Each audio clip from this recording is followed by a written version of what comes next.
नमस्कार, माझं नाव प्रीतीजा हाडल. मी राहते सफाळ्याला.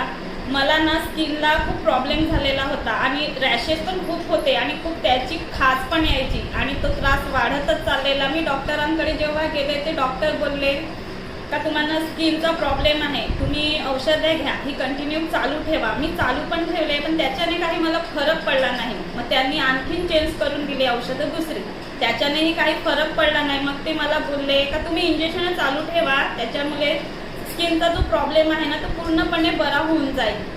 तर हे सगळं मी एक दिवशी रोहिणी ताईकडे गेलेली, त्यांना मी भेटले आणि मी त्यांना सांगितलं का मला असा असा प्रॉब्लेम आहे. तर ते मला बोलले का हे अल्कोरिज आहे ना ते तुम्ही वापरा, एकदा खाऊन बघा, तुम्हाला फरक पडेल, कारण मी स्वतः पण खाते, असे ते मला बोलले. तर मी बोलले ठीक आहे. मी ते घेऊन पण आले आणि जी औषधं मी चालू केली, अल्कोरिज म्हणजे चालू केले ना, मला 3 दिवसातच फरक पडला आणि 1 आठवड्यामध्ये माझे हात पूर्ण म्हणजे झालेला आहे. म्हणजे स्किनचा जो प्रॉब्लेम आहे ना तो पूर्णपणे बरा झालेला आहे. मी अजूनही चालू ठेवलेला आहे ते. मला अल्कोरिज दिल्याबद्दल थँक्यू रोहिणी मॅम, थँक्यू आरती मॅम, थँक्यू विकास सर, थँक्यू प्रिया मॅम. तुम्ही आमच्यापर्यंत हे सुंदर प्रोडक्ट पोचवले त्याच्याबद्दल थँक्यू सो मच.